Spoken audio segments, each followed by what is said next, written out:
ఓం శ్రీ మహాగణాధిపతయే నమః. ఓం శ్రీ శివాయ గురవే నమః. ఓం శ్రీమాత్రే నమః. మేరు పర్వత శిఖరం మీద వ్యాసుడు తపస్సు కూర్చున్నాడని చెప్పాను కదూ. పుత్రుడు కావాలని కోరుతూ ఘోర తపస్సు చేశాడు. నారదుడు ఉపదేశించిన ఏకాక్షర వాగ్ని మంత్రాన్ని జపిస్తూ మహాదేవిని మహాదేవుణ్ణి ధ్యానిస్తూ తపస్సు సాగించాడు. తేజస్సులో అగ్ని, భూమి, వాయువు, అంతరిక్షాలతో సాటి వచ్చే పుత్రుడు కావాలని అతడి ఆకాంక్ష. మేరు శిఖరం మీద అద్భుతమైన కర్ణికార వనంలో దేవతలు, మునులు విహరించే చోట, బ్రహ్మ విధులు సంచరించే పవిత్ర ప్రదేశంలో మనోహర సుకుమార సంగీత ధ్వనుల మధ్య వ్యాసుడు తపస్సు నిరాటంకంగా మహోగ్రంగా సాగింది. ఆ తేజస్సు విశ్వమంతటా వ్యాపించింది. వ్యాసుడి జటలు రాగి రంగులోకి మారిపోయాయి. ఇంద్రుడికి భయం పట్టుకుంది. అది గమనించిన రుద్రుడు మేలమాడాడు. ఇంద్ర, తపస్సుల పట్ల ఈర్ష్య పనికిరాదు. నన్ను శక్తి సంయుతుడిగా ఎరిగిన వారు నా అనుగ్రహం కోసం ఇలా తపస్సు చేస్తారు. వీరు ఎవరికి ఏ అహితాన్ని కోరరు. రుద్రుడి మాటలతో దేవేంద్రుడు కుదుటపడ్డాడు. అయితే వ్యాసుడు ఎందుకు తపస్సు చేస్తున్నట్టు అన్నాడు. పుత్రార్థి అయి తపస్సు చేస్తున్నాడు. 100 ఏళ్ళు పూర్తయింది. అతడికి శుభప్రదుడైన పుత్రుణ్ణి ఇవ్వబోతున్నాను అంటూనే రుద్రుడు వ్యాసుడి ముందు ప్రత్యక్షమయ్యాడు. వ్యాస మహర్షి, ఉత్తిష్ట ఉత్తిష్ట, నీకు పుత్రుడు కలుగుతాడు. అతడు తేజస్వి, జ్ఞాని, కీర్తికరుడు, అఖిల జనప్రియుడు అవుతాడు. సాత్విక గుణ సంపన్నుడై అందరి మన్ననలు పొందుతాడు.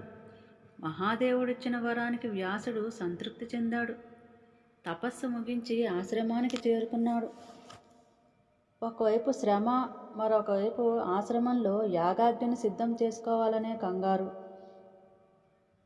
మదించి అగ్నిని రగుల్చుకోవాలి.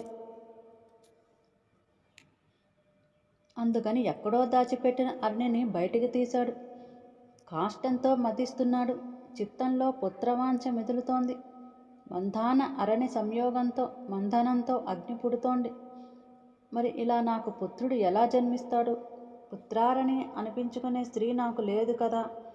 పోనీ ఉంటే రూపయవ్వన సంపన్న తరుణిని తెచ్చిపెట్టుకొని పాదాలకు సంకెళ్ళు వేసుకోనా వంశాన్ని నిలబెడుతుంది, సౌఖ్యాన్ని అందిస్తుంది, సేవలు చేస్తుంది.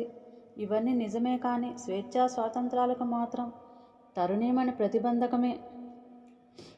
శివుడంతటి వాడికే తప్పలేదు. నిరంతర కామినీపాశబద్ధుడు. నేననగా ఎంత అయినా ఇప్పటికిప్పుడు గృహస్థాశ్రమం అంటే ఎలా వస్తుంది నాకు? అరణి ముందు కూర్చొని మందానంతో మందిస్తూ వ్యాసుడు ఇలా దిగులు పడుతున్నాడు. సరిగ్గా అదే సమయానికి కృతాచి అనే అప్సరస ఎవరో పంపినట్లు ఆశ్రమం వైపు వచ్చింది. కదలిక మర్చిపోయిన మెరుపు తీగల ఆకాశంలో దగ్గరగా నిలిచింది. విలాసంగా క్రీగంటి చూపులతో గిలిగింతలు పెట్టింది. వ్యాసుడి మనసులో కదలికలు మొదలయ్యాయి. పెద్ద సంకటం వచ్చి పడిందే, ఏం చెయ్యను? ఒకవైపు ఆశ్రమ ధర్మం, మరొకవైపు మన్మథ బాణ విజృంభణ. నన్ను పల్టీ కొట్టించడానికే ఇది ఇటు వచ్చింది. అంగీకరించినా పూర్తిగా 100 ఏళ్ళు కఠిన నియమాలతో ఘోర తపస్సు చేసి చివరికి ఇలా లొంగిపోయాడని మహాతాపసులు పరిహరించరు. అంతటి మహాతపస్వి ఒక అప్సరసను చూసి చటుక్కున ఎలా వ్యవసుడైపోయాడని కళ్ళు చిట్లించరు. పోనీ నింద వస్తే వచ్చింది. గృహస్థాశ్రమ సుఖం ముందు అది ఏ పాటిది కనుక. వ్రతం చెడినా ఫలం దక్కాలన్నారు. నా పుత్రవాంఛ తీరడం ముఖ్యం. అది స్వర్గాన్ని ఇస్తుందని, మోక్షాన్ని ఇస్తుందని జ్ఞానులు చెప్పారు కదా. అయితే ఈ అప్సరస వల్ల అది నెరవేరుతుందా ఏమో, నాకైతే సందేహమే. వెనకటికి నారదుడు చెప్పిన కథలోలాగా అవుతుందేమో. ఆ ఊర్వశి ఉరూరవుణ్ణి దగా చేసినట్లు అది చెయ్యదని నమ్మకమేంటి? ఇలా రకరకాల సందేహాలతో, సంకల్ప వికల్పాలతో వ్యాసుడితో అంతర్మదనం సాగుతోంది అని చెప్పాడు సూతుడు. గుక్క తిప్పుకోవడం కోసం ఆగాడు. అంతే, మరొక మహాముని అడ్డు తగిలాడు. సూత మహర్షి, ఆ పురూరవ మహారాజు ఎవరు? ఊర్వశి అన్నావు, ఆవిడెవరు? ఏమి చేసింది? రాజుకు వచ్చిన కష్టం ఏమిటి? ఇదేదో చాలా ఆసక్తికరంగా ఉంది. ఆ కథనానికి పూర్తిగా రసవత్తంగా చెప్పు. నువ్వు అసలే రోమహర్షునుడి కుమారుడాయే. మా తనువులు పులకించేట్లు రక్తి కట్టించు. మహానుభావ, మాటల్లో అమృతాన్ని మించిన రుచి ఉంది. అసలైన అమృతాన్ని అమరులు సేవించి తృప్తి చెందారు గాని నీ వాగామృతాన్ని ఎంత సేవించినా మాకు తనివి తీరటం లేదు. ఈ మాటలతో ముందుగా సూతుడికి తనువు పులకించింది. ఉత్సాహం ఉరకలు వేసింది. రసవత్తరంగా చెబుతాను, విని ఆనందించండి అంటూ ప్రార్థించాడు. మునులారా, బృహస్పతికి తార అని ఒక ప్రియభార్య ఉంది. ఆవిడ చాలా ప్రసిద్ధురాలు, వినే ఉంటారు. మంచి రూపవతి, యవ్వనవతి, నిరంతర మదవిహ్వలాంగి. ఆవిడ ఒకనాడు ఏదో యజ్ఞం చేస్తున్నాడంటే చూడటానికి చంద్రుడి ఇంటికి వెళ్ళింది. అక్కడ చూశాడు ఈ చంద్రముఖిని ఆ చంద్రుడు. చూస్తూనే కామాతురుడయ్యాడు. చంద్రుని చూసి ఆవిడ కూడా అంతకన్నా మదన పీడితురాలయ్యింది. పరస్పర ప్రేమ అంకురించింది. కలవలపడ్డారు. తార తన ఇల్లు మర్చిపోయింది. అక్కడే ఉండిపోయింది. ఇద్దరు ఆనందంలో మునిగి తేలుతున్నారు. రోజులు క్షణాల్లా గడిచిపోతున్నాయి. బృహస్పతి దుఃఖానికి అంతులేదు. తారని ఇంటికి తెచ్చుకోవడం ఎలాగో తెలియక చాలా కాలం మదనపడ్డాడు. ఒక రోజున తన శిష్యులతో ఒకణ్ణి చంద్రుడి ఇంటికి పంపించాడు తారను తీసుకురమ్మని. కానీ ఆవిడ రాను పొమ్మంది. మళ్ళీ మరొక శిష్యుడిని పంపాడు. ఇలా వెళ్ళిన వాళ్ళంతా తిరిగి వచ్చారు. ఇక వెళ్ళమన్నారు. బృహస్పతి క్రుద్ధుడయ్యాడు. అయితే నేనే పెడతానంటూ స్వయంగా వెళ్ళాడు. మదమత్తుడు అనే చంద్రుణ్ణి అదోలా నవ్వాడు. బృహస్పతికి ఒళ్ళు మండింది. శశి, ఏమిటి నువ్వు చేసిన పని? ధర్మమేనా? నా భార్యను ఎందుకు అట్టే పెట్టుకున్నావు? నేను దేవతలకు గురువును, నువ్వో యజమానుడు. మూఢుడా, గురు భార్యను ఇలా ఉంచుకోవచ్చునా? బ్రాహ్మణుని చంపటం, బంగారాన్ని అపహరించడం, సురాపానం చేయటం, గురువుగారి భార్యని అవమానించటం, ఇవన్నీ మహాపాతకాలు. ఇటువంటివి చేసిన వాళ్లతో స్నేహం చేసేవాడు 5వ మహాపాతకి తెలుసు కదా. నువ్వు మహాపాతకివి, దురాచారుడివి. దేవలోకంలో ఉండే అర్హత లేదు నీకు. తారను విడిచిపెట్టు, ఇంటికి తీసుకుపోతాను. లేదంటే దుష్టుడా, గురుభార్య పహర్తవని లోకమంతా ప్రచారం చేస్తాను. భార్య విరహ దుఃఖితుడై బృహస్పతి ఇలా మండిపడుతుంటే రోహిణీపతి చిద్విలాసంగా బదులు పలికాడు. గురుత్తమ, బ్రాహ్మణులకు క్రోధం పనికిరాదు. ఆ క్రోధనులుగా ఉంటేనే వీరు పూజార్హులు, అన్యదా వర్జనీయులు సుమా. క్రోధం విడిచిపెట్టండి. నేను చెప్పేది ప్రశాంతంగా ఆలకించండి. తార తప్పకుండా మీ ఇంటికి వస్తుంది. ప్రస్తుతం ఇక్కడే ఉంది. తానై కోరి ఉంది. గమనించండి. కొంతకాలం ఉండనివ్వండి. మీకేమిటట లోటు? తర్వాత తానే వస్తుంది మీ ఇంటికి. వెనకటికి ధర్మశాస్త్రం విషయం ఒకటి మీరు చెప్పారు కదా. నా స్త్రీ దుష్యతి చారేణ, నా విప్రో వేదకర్మణ. ఊహించని జవాబుకి బృహస్పతి తల తిరిగింది. గిరుక్కున వెనక్కు తిరిగాడు. దుఃఖిస్తూ ఇల్లు చేరాడు. కొన్ని రోజులు గడిచాయి. ఊరుకోవడానికి మనస్సు ఒప్పులేదు. మళ్ళీ వెళ్ళాడు. ఈసారి ద్వారపాలకులు అడ్డుకున్నారు. లోపలికి వెళ్ళనివ్వలేదు. బృహస్పతి అక్కడే అలాగే చాలాసేపు నిలబడ్డాడు. చంద్రుడు బయటకు రాలేదు. బృహస్పతి కోపం వశం తప్పింది. వీడు నాకు శిష్యుడా? బుద్ధిహీనుడా, పాపాత్ముడా, సురాధమా, ఏమీ ఎరగనట్టు పడుకున్నావా? నిద్రపోతున్నావా? రా, బయటికి రా మర్యాదగా. నాకు వెంటనే నా భార్యను అప్పగించు, లేదో నిన్ను శపిస్తాను, భస్మం చేస్తాను అంటూ పెడబొబ్బలు పెట్టాడు. ఇంకా ఇలాంటివే క్రూరంగా దుర్భాషలాడాడు. లోపల ఎక్కడో ఉన్న చంద్రుడికి వినిపించాయి. గబగబా యువతలకి వచ్చాడు. అదే నవ్వు, అదే వరుస. బృహస్పతి, ఏమిటి ఎక్కువగా మాట్లాడుతున్నావు? సర్వలక్షణ సంయుత అందాల భరిన తార నీకు భార్య ఏమిటి? నీకు తగిన ఒక కురూపి ఎవతైనా ఏర్పాటు చేసుకో. నీలాంటి బిచ్చగాడి ఇంటిలో ఇలాంటి సుందరీమణి ఉండదు. మూర్ఖుడా, తెలుసుకో. నీకు దిక్కున్న చోట చెప్పుకో. కామార్తుడివై నువ్వు ఇచ్చే శాపం నన్నేమీ చెయ్యలేదు. పో, నీ ఇష్టం వచ్చింది చేసుకో. చంద్రుడు ఇలా తిరగబడేసరికి బృహస్పతి అవాక్కయ్యాడు. రుస నడుచుకుంటూ ఇంద్రుడి ఇంటికి వెళ్ళాడు. గురువుగారి వాలకం చూస్తేనే ఏదో జరిగిందని సచీపతి గ్రహించాడు. అర్ఘపాద్యాతులతో యథావిధిగా మర్యాదలన్నీ జరిపాడు. కుశల ప్రశ్నలు వేశాడు. గురుత్తమ, దుఃఖితులే కనబడుతున్నారు. కారణం ఏమిటి? ఎవరైనా అవమానించారా? నా రాజ్యంలో నా గురువు అవమానం చేసినంతటి వాడు ఎవడుంటాడు?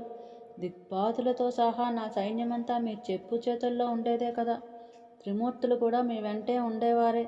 మీకు సహాయకులే. చెప్పండి, మీకు వచ్చిన కష్టం ఏమిటో, ఇబ్బంది ఏమిటో తెలియజేయండి. దేవేంద్ర, నా భార్య తారను చంద్రుడు అపహరించాడు. ఎన్నిసార్లు అడిగినా, ఎంత బతిమాలినా ఆ దుష్టుడు ఇవ్వటం లేదు. ఏం చేయను? అవమానమా, దుఃఖమా భరించలేక నిన్నిలా శరణు వేడుతున్నాను. దయచేసి కల్పించుకొని సహాయం చెయ్యి. గురువర్యా, మీరు ధర్మజ్ఞులు, సువ్రతులు. దుఃఖించకండి. నేను మీ దాసుణ్ణి. సహాయం చేయడం నా విధి. మీ భార్యను మీకు అప్పచెప్తాను. ఇప్పుడే ఇంద్రుడి దగ్గరికి దూతను పంపుతాను. ఇప్పటికీ ఇవ్వనంటే సైన్యంగా వెళ్ళి యుద్ధం ప్రకటిస్తాను. నా మాట నమ్మండి. కాసింత ఊరడిల్లండి. బృహస్పతిని ఓదార్చి దేవేంద్రుడు ఆ క్షణంలోనే ఒక సమర్థుడు, విచక్షణుడు అయిన దాతను పిలిచి చంద్రుడి దగ్గరికి పంపాడు. అతడు వెళ్ళి చంద్రుడితో దేవేంద్రుడి మాటిగా ఇలా చెప్పాడు. చంద్ర, నన్ను ఇంద్రుడు పంపించాడు. ఆయన నీకు చెప్పి రమ్మని చెప్తున్నాను. విను. నువ్వు ధర్మం తెలిసిన వాడివి, నీతి నియమాలు ఎరిగిన వాడివి. నీ తండ్రి అత్రి ధర్మాత్ముడు. నువ్వు నింజమైన పనులు చేయకూడదు. ఎవరి బారిన వారు కాపాడుకోవటం లోకరీతి, కర్తవ్యం. రీతిని తప్పితే కలహం తప్పదు. నీ భార్యను కాపాడుకోవటంలో నువ్వు ఎలా శ్రద్ధ వహిస్తావో, యత్నపరుడైన ఉంటావో, బృహస్పతి అలాగే. ఆత్మవత్ సర్వభూతాని అనే మాటను గుర్తు చేసుకో. ఒక్కసారి ప్రశాంతంగా ఆలోచించు. దక్ష ప్రజాపతి కూతుళ్ళు 28 మంది నీకు భార్యలు ఉన్నారు. చాలలేదా? గురుపత్ని కావలసి వచ్చిందా? అంతగా కావలసి వస్తే అందచందాలకు పెట్టింది పేరైన మేనకాది అప్సరసలు ఉన్నారు. గురుపత్నిని విడిచిపెట్టు. నీ వంటి వివేకవంతులు, అధికారులు అహంకరించి ఇలా జుగుప్సాకరమైన పనులు చేస్తే అగ్నులకు అది ఆదర్శమే అనుకరించదు. అప్పుడు సమాజం ఏమైపోవాలి? ధర్మం మంటగలిసిపోదు. అందుచేత చంద్రమ, గురుపత్నిని వెంటనే విడిచిపెట్టు. నీ కారణంగా దేవతలకు కలహం జరగకుండా చూడు. దూత చెప్పిన ఇంద్ర సందేశాన్ని సోముడు శ్రద్ధగా ఆలకించాడు. కానీ పెడచెవి పెట్టాడు. కొంచెం కోపోవిష్టుడయ్యాడు. ప్రతి సందేశం పంపించాడు. దేవేంద్ర, నువ్వు సర్వధర్మజ్ఞుడివి, దేవతలకు స్వయంగా అధిపతివి. నీ పురోహితుడు కూడా అంతటి వాడే. మీ ఇద్దరి మతి ఒకేలానే ఉంది. ఎదుటివారికి నీతులు చెప్పడంలో అందరూ ఘనపాటులే. తమ దాకా వస్తే మాత్రం అందరికందరే. చెప్పింది చేసేవాడు కలికానికైనా కనబడడు. ఈ వరారోహణ విడిచిపెట్టను. బృహస్పతికి అప్పగించను. సహస్రాక్ష, నువ్వు అధీశ్వరుడు. నీ ఇష్టం. ఏది చెయ్యాలనుకుంటే అది చెయ్యి. దూత వెళ్ళు ఇలాగని చెప్పు. చంద్రుడు పంపిన ప్రతి సందేశాన్ని దూత వచ్చి యథావిధిగా వినిపించాడు. ఇంద్రుడు క్రుద్ధుడయ్యాడు. వెంటనే సైన్యాన్ని సమాయత్తపరిచాడు. ఈ వార్త రాక్షస గురువు శుక్రాచార్యునికి తెలిసింది. అతడికి బృహస్పతిపై అనాదిగా ద్వేషం. చంద్రుడి దగ్గరకు పరిగెత్తాడు. ఎట్టి పరిస్థితిలోనూ తారను విడిచిపెట్టవద్దు. ఒకవేళ యుద్ధమే వస్తే నా మంత్రశక్తితో నీకు సహాయపడతానని మద్దతు ప్రకటించాడు. విషయం శంకరుడికి తెలిసింది. చంద్రుడికి బాసటగా నిలుస్తానన్నాడు. కడపటికి అది దేవదానవ సంగ్రామంగా రూపుదాల్చింది. యుద్ధం ప్రారంభమైంది. తారకాసుర యుద్ధంలాగా సంవత్సరాలు సాగింది. బ్రహ్మదేవుడు పరిస్థితిని గమనించాడు. ఇరుపక్షాల వారిని శాంతింపచేయాలనుకున్నాడు. హంసారూఢుడై ఆకాశ మార్గాన వచ్చి రణస్థలపై నిలిచాడు. చంద్ర, గురుపత్నిని విడిచిపెట్టు, లేదంటే విష్ణుమూర్తిని పిలిచి నిన్ను మసి చేయిస్తాను. క్షమించచేయును. శుక్రాచార్య, ఏమిటి ఈ అన్యాయం? సావాస దోషం సంక్రమించినట్టుందే నీకు. బ్రహ్మదేవుడి గద్దింపు వినగానే శుక్రుడు పరుగున చంద్రుడిని సమీపించాడు. బాబు చంద్ర, తారను బృహస్పతికి అప్పగించేసేయమని మీ తండ్రి అత్రి అభిప్రాయం కూడా. ఇప్పుడే నాకు కబురు పంపించాడు. అప్పగించేసే అన్నాడు. సరే అన్నాడు శశి. అప్పటికే గర్భవతిగా ఉన్న తారను తీసుకొచ్చి బృహస్పతికి అప్పగించాడు. అతడు సంతోషంగా స్వీకరించి ఇంటికి తీసుకెళ్లాడు. యుద్ధం ముగిసింది. దేనదానవులు ఎవరి ఇళ్లకు వాళ్ళు వెళ్ళిపోయారు. కాలం గడిచింది. నెలలు గడిచాయి. ఒక మంచి రోజు ఒక ముహూర్తాన తార ప్రసవించింది. చందమామ లాంటి మగబిడ్డ జన్మించాడు. బృహస్పతి సంబరపడ్డాడు. నిస్సంకోచంగా యథావిధిగా జాతక కర్మలు జరిపించాడు. పుత్రుడు పుట్టాడని చంద్రుడికి తెలిసింది. దూతతో వర్తమానం పంపాడు. బృహస్పతి, వీడు నీ కొడుకు కాదు, నాకు పుట్టినవాడు. జాతక కర్మలు నువ్వు ఎలా చేస్తావో శాస్త్ర ప్రకారం నేనే చెయ్యాలి. దూత చెప్పిన ఆ మాటలకు బృహస్పతి కనకనలాడాడు. మతి లేకపోతే సరి, వీడు నా కొడుకు, నా పోలికలే అన్నాడు. వివాదం చెలరేగింది. గాలివాన అయ్యింది. దేవదానవులు మళ్ళీ మోహరించారు. శాంతి కామకుడై చతుర్వదనుడు స్వయంగా మళ్ళీ వచ్చాడు. ఇరువాగులను వారించాడు. తారని పిలిచి అడిగాడు. తార నేలను చూస్తూ సన్న గొంతుకుతో మెల్లగా చెప్పింది, చంద్రుడు కొడుకేనంది. చంద్రుడు ఎగిరి గంతు వేసి పుత్రుణ్ణి చంకన పెట్టుకొని వెళ్ళిపోయాడు. ముద్దుగా బుధుడు అని పేరు పెట్టుకున్నాడు. ఇది బుధోత్పత్తి కథ. ఓం పార్వతీ శివరమణ పాదార్పణమస్తు. స్వస్తి.